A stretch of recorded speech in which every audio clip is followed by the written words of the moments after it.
Pemirsa, Richard Eliezer dituntut pidana 12 tahun penjara. Tuntutan jaksa ini di luar prediksi sejumlah pakar hukum pidana yang meyakini tuntutan terhadap Richard akan lebih rendah dari tuntutan terhadap Kuat Ma'ruf dan Ricky Rizal yang dituntut pidana 8 tahun. Seberapa besar peluang tuntutan jaksa dikabulkan oleh hakim? Inilah Top Review.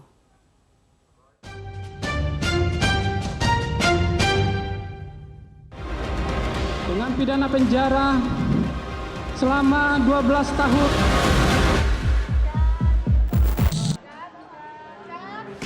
Jadilah detik-detik ketika Richard Eliezer memasuki ruang sidang Pengadilan Negeri Jakarta Selatan. Agenda sidang kali ini adalah tuntutan hukuman kepada terdakwa kasus pembunuhan Brigadir Joshua. Eliezer terlihat tegang saat memasuki ruang sidang. Tuntutan jaksa terhadap Eliezer banyak ditunggu.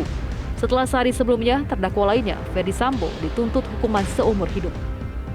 Dan tibalah jaksa penuntut umum membacakan tuntutan. Menuntut agar Majelis Hakim Pengadilan Negeri Jakarta Selatan yang memeriksa dan mengadili perkara atas nama terdakwa Richard Eliezer Pudium Lumiu memutuskan: 1. Menyatakan terdakwa Richard Eliezer Pudium Lumiu dengan identitas tersebut di atas terbukti secara sah dan meyakinkan melakukan tindak pidana merampas nyawa orang secara bersama-sama sebagaimana diatur dan diancam pidana dalam dakwaan primer melanggar pasal 340 junto pasal 55 ayat 1 ke 1 KUHP pidana. 2. Menjatuhkan pidana terhadap terdakwa Richard Eliezer Pudium Lumiu dengan pidana penjara selama 12 tahun dengan perintah agar terdakwa tetap ditahan, dipotong masa penangkapan. Sontak Eliezer langsung menangis usai mendengar tuntutan jaksa. Kuasa hukum langsung memeluk Richard Eliezer saat hakim memberikan waktu kepada Eliezer untuk berkonsultasi. Mereka berupaya menenangkan Eliezer. Sementara itu, para pengunjung sidang riuh usai jaksa membacakan tuntutan 12 tahun penjara kepada Richard Eliezer. Para pengunjung sidang yang mayoritas merupakan pendukung terdakwa Richard Eliezer melampiaskan kekecewaannya kepada jaksa. Hakim Wahyu Iman Santoso lagi-lagi harus memperingatkan pengunjung untuk tetap tenang dan menghargai persidangan. Mohon kepada pengunjung untuk tetap tenang. Sementara itu, Lembaga Perlindungan Saksi dan Korban LPSK kecewa dengan tuntutan 12 tahun penjara kepada Richard Eliezer.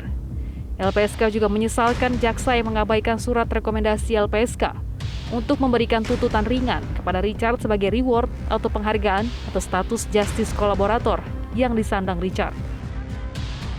Kami kecewa ya, menyesalkan dengan tuntutan yang terhadap Richard Eliezer sore ini. Tetapi kami juga menghargai, menghormati tuntutan dari JPU karena ini memang murni kewenangan JPU. Nah, yang kami sangat sayangkan adalah dan sesalkan adalah surat LPSK berkaitan dengan status JC-nya itu kurang diperhatikan. Memang, sebelum sidang tuntutan terhadap Eliezer, LPSK meminta jaksa memasukkan pertimbangan justice kolaborator dalam tuntutannya, sehingga Eliezer bisa dituntut lebih ringan dari terdakwa lainnya. Bagi LPSK, terdakwa yang berstatus justice kolaborator berhak mendapat tuntutan ringan, mengingat terdakwa telah berperan membantu pengungkapan sebuah perkara.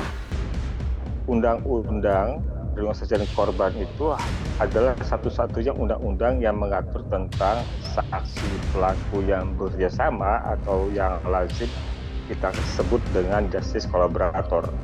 Di dalam undang-undang itu diatur tentang syarat, termasuk ada soal penanganan khusus serta reward. Nah, penanganan khusus itu kan dari pemisahan penahanan, pemisahan pemberkasan sampai tidak harus memberikan keterangan berhadapan dengan pelakunya. Itu kan sudah dipraktikkan juga di pengadilan. Nah, terkait dengan reward, bahasa dalam undang-undang adalah keringanan penjatuhan pidana. Nah, keringanan penjatuhan pidana itu diuraikan dalam undang-undang ada 3 bentuknya. Pertama, dia bisa dijatuhkan pidana percobaan, ya kan? Kemudian kedua, diberikan pidana berbesaran khusus. atau penjatuhan pidana yang paling ringan di antara terdakwa lainnya.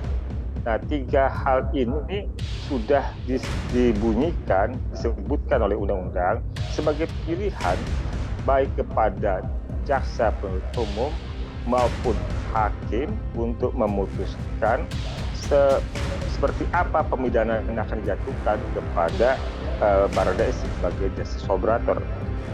Tuntutan pidana 12 tahun terhadap Eliezer rupanya di luar prediksi para pakar hukum pidana. Mantan Hakim Asep Iwan Iriawan menilai Eliezer bisa dibebaskan dari pidana karena melakukan perbuatan atas perintah Ferdi Sambo.